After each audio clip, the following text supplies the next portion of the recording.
कृष्णा दोस्तों, आप सभी का स्वागत है मेरे YouTube चैनल में। एक नई सुबह की शुरुआत, एक नई कहानी के साथ, एक सकारात्मक सोच के साथ। तो आइए शुरू करते हैं आज की कहानी। आज की कहानी का नाम है चतुर एवं साहसी चोर। एक बार एक राज्य में 4 चोर एक व्यापारी के घर में चोरी करते हुए पकड़े गए। तो राजा के सिपाही उन चोरों को लेके राजा के दरबार में पहुंचे। राजा ने पूरी बात जानकर उन चारों चोरों को मौत की सजा सुना दी और अब वो चारों चोरों को ले जाया गया। 3 चोरों को तो जल्लाद सजा दे चुके थे, एक एक करके फांसी पर लटका दिया था। अब रह गया एक चोर।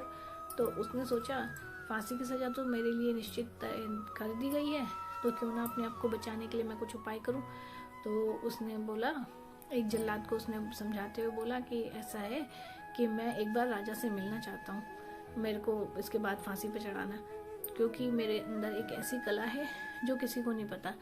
मैं सोने की खेती करना जानता हूँ। मैं नहीं चाहता हूँ कि मेरे साथ ये विद्या खत्म हो जाए, तो मुझे जाके राजा से मिलना है। तो जल्लाद कहते हैं ठीक है। अब सिपाही जाके राजा से बोलते हैं कि राजा जी, और वो एक चोर कह रहा है कि मुझे तो आपसे मिलना है, बहुत ज़रूरी काम है। तो राजा कहते हैं ठीक है, बुला के लाओ, उसको लेके आओ।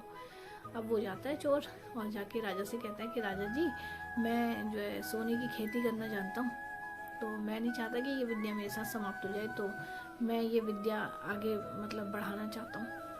तो राजा कहता है ठीक है, बताओ इसके लिए क्या करना है। वो कहता है कि सरसों के दाने के जितने सोने की गोलियाँ बनवा दो। तो राजा थोड़ी 8-10 गोलियाँ करीब सोने की छोटी छोटी बनवा के दिखा देते हैं कि बनवाते हैं और बोलते हैं चोर से, लो ये आ गई गोलियां, अब बताओ क्या करना है। तो वो कहता है कि चोर कहता है अब ऐसा कोई व्यक्ति जिसने कभी चोरी ना करी हो, वो इन दानों को बोएगा तो सोने की खेती होगी। तो राजा सोचता है यार, मैंने भी बचपन में कुछ ना कुछ तो चुराया ही है, तो मैं तो नहीं कर सकता ये काम। तो राजा कहता है कि मंत्री, आप पता करो हमारे राज्य में ऐसा कौन है जिसने कभी भी चोरी ना की हो, तो उस आदमी से इन दानों को बोने के लिए बोला जाएगा। तो अब एक एक करके मंत्री अब पहले तो सभा में ही पता करता है कि भाई कोई ऐसा है जिसने चोरी ना करी हो। तो सब चुप हो जाते हैं। तो फिर राजा कहता है उस चोर से कि ऐसा करो, तुम ही इन दानों को बो दो। वो कहता है चोर कहता है कि राजा जी, अगर मैं ही इन दानों को बो सकता था तो फिर मैं चोरी क्यों करता, तो मैं नहीं बो सकता। अब सब एक दूसरे का मुंह देखने लग जाते हैं और हंसने लग जाते हैं कि ये कैसी बात कर रहे हैं। तो इस कहानी से हमें यही पता चलता है कि हमें तो जब ये सब हो जाता है तो सब लोग हंसने लग जाते हैं। तो राजा क्या करता है, फिर सोचता है कि अब ऐसा तो कोई आदमी है ही नहीं, फिर राजा उस चोर की सजा माफ़ कर देता है। तो इस कहानी से हमें यही पता चलता है कि अगर हम किसी परिस्थिति में, विकट परिस्थिति में फंस भी जाएं, तो हमें कोशिश करनी चाहिए कि उससे हम कैसे धीरे धीरे करके बाहर निकल सकते हैं।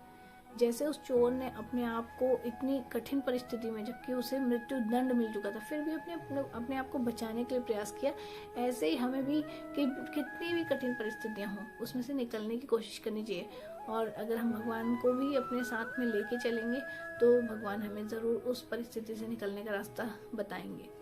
तो इसी आशा के साथ कि कहानी आपको पसंद आई होगी। कल फिर मिलूंगी एक नई कहानी के साथ। तब तक अपनी सोच को सकारात्मक रखिए, भगवान का ध्यान करते रहिए, भगवान का धन्यवाद कीजिए, धरती माता का धन्यवाद कीजिए। जय जवान जय किसान, भारत माता की जय, वंदे मातरम। हरे कृष्णा हरे कृष्णा। आप सभी का बहुत बहुत धन्यवाद।